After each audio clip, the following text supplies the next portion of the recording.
الحمدللہ رب العالمین والصلاة والسلام علی رسول الکریم اما بعد۔ سامعین، ایک مرتبہ پھر آپ کا ہم اسلامی طریقے سے خیر مقدم کرتے ہیں۔ السلام علیکم ورحمۃ اللہ وبرکاتہ۔ آج بات چلے گی سیرت صحابہ کے 7ویں حصے کے بارے میں۔ الحمدللہ رب العالمین والصلاة والسلام علی رسول الکریم اما بعد۔ سامعین، سیرت صحابہ کی اس سیریز کے 7ویں حصے میں ہم آپ کا پھر سے اسلامی طریقے سے خیر مقدم کرتے ہیں۔ السلام علیکم ورحمۃ اللہ وبرکاتہ۔ حضرت عمر کو اللہ کے رسول صلی اللہ علیہ وسلم کا پتہ بتا دیا گیا کہ صفا پہاڑی کے دامن میں ارقم بن ابی ارقم رضی اللہ عنہ کے مکان میں اللہ کے رسول صلی اللہ علیہ وسلم اپنے صحابہ کے ساتھ مقیم تھے۔ بنو مخزوم سے تعلق رکھنے والے ارقم رضی اللہ عنہ اسلام کے لیے بڑے مخلص تھے۔ وہ وہاں اللہ کے رسول صلی اللہ علیہ وسلم کی صحبت اور صحابہ کرام کی معیت میں رہ کر دین سیکھتے اور اللہ کے ساتھ ہر لحظہ اپنا تعلق بڑھاتے تھے۔ اب عمر کا رخ دار ارقم کی طرف تھا۔ انہوں نے دروازے پر دستک دی۔ ایک صحابی نے دروازے سے جھانک کر دیکھا تو عمر شمشیر سے مسلح نظر آئے۔ اللہ کے رسول صلی اللہ علیہ وسلم کو اطلاع دی گئی۔ سب لوگ سمٹ کر یکجا ہو گئے۔ چند دن پہلے ہی سید الشہداء امیر حمزہ رضی اللہ عنہ نے اسلام قبول کیا تھا۔ یہ بھی بڑے نامور اور بہادر جرنیل تھے۔ صحابہ کو تردد تھا کہ مبادا عمر برے ارادے سے آیا ہو، کیونکہ ان کے گلے میں تلوار لٹک رہی تھی۔ سیدنا امیر حمزہ رضی اللہ عنہ نے ساتھیوں کو تسلی دی اور کہا، دروازہ کھول دو۔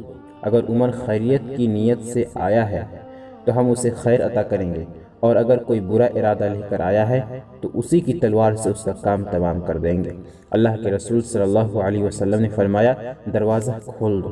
عمر اندر داخل ہوئے تو اللہ کے رسول صلی اللہ علیہ وسلم نے ان کے کپڑوں کو پکڑ کر اپنی طرف کھینچا اور ارشاد فرمایا، عمر، کیا تم اس وقت تک باز نہیں آؤ گے جب تک اللہ تعالیٰ تم پر بھی ویسے ہی ذلت اور رسوائی اور عبرتناک سزا نازل نہ فرما دے جیسی ولید بن مغیرہ پر نازل ہوئی؟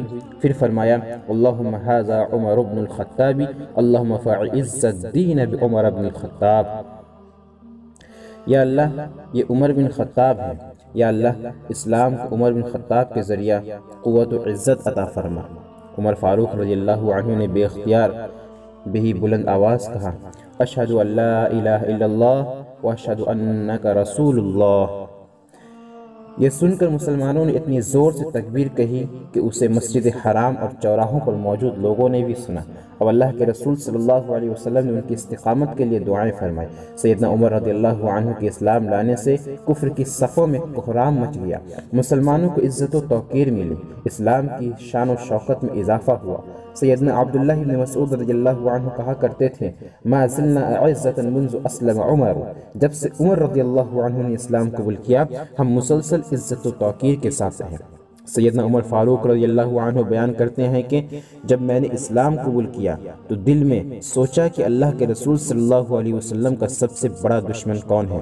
سوچا اور غور کیا تو دل نے کہا کہ وہ ابو جہل ہے۔ میں فوراً اس کے گھر گیا، دروازہ کھٹکھٹایا، وہ باہر آیا، مجھے دیکھ کر کہنے لگا، مرحبا و اہلا، کیسے آنا ہوا؟ میں نے کہا کہ میں تمہیں یہ بتانے آیا ہوں کہ میں اللہ اور اس کے رسول صلی اللہ علیہ وسلم پر ایمان لا چکا ہوں، اور وہ جو کچھ لے کر آئے ہیں اس کی تصدیق کر چکا ہوں۔ جب اس نے یہ سنا تو طیش میں آ گیا اور یہ کہہ کر زور سے دروازہ بند کر دیا کہ اللہ تیرا برا کرے اور جو کچھ تو لے کر آیا ہے اس کا بھی برا کرے۔ اب ان کا رخ جمیل بن معمر جحمی کے گھر کی طرف تھا۔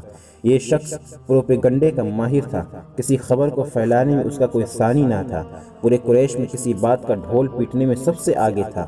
اسے سیدنا عمر رضی اللہ عنہ نے بتایا، میں مسلمان ہو گیا ہوں۔ جمیل نے یہ سنتے ہی نہایت بلند آواز سے چیخ کر کہا کہ خطاب کا بیٹا صابی ہو گیا، خطاب کا بیٹا بے دین ہو گیا۔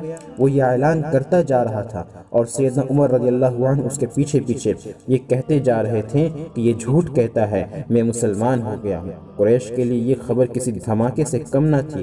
وہ اکٹھے ہو گئے اور عمر فاروق رضی اللہ عنہ پر ٹوٹ پڑے۔ مار پیٹ شروع ہو گئی، لوگ ان کو مار رہے تھے اور وہ لوگوں کو مار رہے تھے۔ یہ مار پیٹ، لڑائی جھگڑا جاری رہا، حتیٰ کہ سورج سر پر آ گیا اور سیدنا عمر رضی اللہ عنہ تھک کر بیٹھ گئے۔ اسلام لانے کی کچھ ہی دیر بعد سیدنا عمر رضی اللہ عنہ اللہ کے رسول صلی اللہ علیہ وسلم کے روبرو بیٹھے گفتگو کر رہے تھے۔ یا رسول اللہ السنا علی الحق ان متنا و ان حیینا، اے اللہ کے رسول کیا ہم حق پر نہیں ہیں چاہے زندہ رہیں یا مریں؟ ارشاد فرمایا کیوں نہیں، اس ذات کی قسم جس کے ہاتھ میں میری جان ہے، تم لوگ حق پر ہو چاہے زندہ رہو یا موت سے ہمکنار ہو جاؤ۔ سیدنا عمر رضی اللہ عنہ کہنے لگیں تو پھر اے اللہ کے رسول صلی اللہ علیہ وسلم چھپنا کیسا؟ والذی بعثک بالحق لنخرجن، اس ذات کی قسم جس نے آپ کو حق کے ساتھ مبعوث فرمایا ہے ہم ضرور باہر نکلیں گے۔ چنانچہ مسلمان دو صفوں میں اللہ کے رسول صلی اللہ علیہ وسلم کے ساتھ باہر نکلے۔ ایک صف میں سیدنا حمزہ رضی اللہ عنہ تھے اور دوسری صف میں سیدنا عمر رضی اللہ عنہ تھے۔ یہ لوگ مسجد حرام میں داخل ہوئے۔ جب قریش نے سیدنا عمر اور حمزہ رضی اللہ عنہما کو دیکھا تو ان کے دلوں پر ایسی چوٹ پڑی کہ اب سے پہلے کبھی نہ پڑی تھی۔ رسول اللہ صلی اللہ علیہ وسلم نے اس دن سیدنا عمر رضی اللہ عنہ کا لقب فاروق رکھ دیا۔ بقول سیدنا عبداللہ بن مسعود رضی اللہ عنہ کہ عمر رضی اللہ عنہ کے اسلام قبول کرنے سے پہلے ہم بیت اللہ کے پاس نماز پڑھنے سے قاصر تھے۔ سیدنا صہیب رومی رضی اللہ عنہ کہتے ہیں کہ جب عمر رضی اللہ عنہ نے اسلام قبول کیا تو اسلام پردے سے باہر آ گیا، اس کی اعلانیہ دعوت دی گئی، ہم حلقے لگا کر بیت اللہ کے گرد بیٹھے، بیت اللہ کا طواف کیا، جس نے ہم پر سختی کی اس سے انتقام لیا اور اس کے بعض مظالم کا جواب دیا۔ مسلمانوں کی بھاری اکثریت اللہ کے رسول صلی اللہ علیہ وسلم کے حکم اور اجازت سے مدینہ کی طرف ہجرت کر رہی تھی۔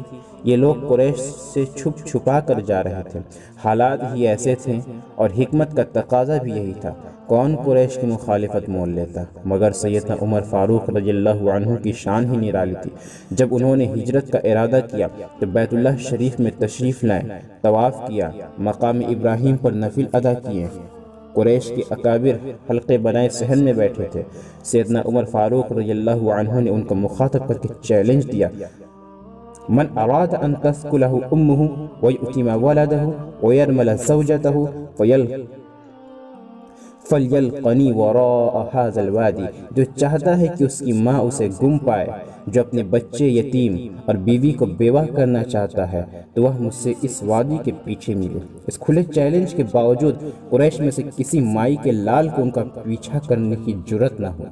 اس طرح سیدنا عمر فاروق رضی اللہ عنہ ہجرت کر کے مدینہ طیبہ پہنچ گئے۔ ان کی زندگی کے بے شمار روشن پہلو ہیں۔ ایک مرتبہ اللہ کے رسول صلی اللہ علیہ وسلم نے نماز فجر کے بعد صحابہ کرام رضی اللہ عنہ سے فرمایا، میں نے رات ایک خواب دیکھا کہ ایک بہت بڑا کھیت ہے، اس میں طرح طرح کے پھل اور سبزیاں اگی ہوئی ہیں، اس کھیت کو پانی کی ضرورت ہے اور کوئی آئے اور کھیت کو پانی سے سیراب کرے۔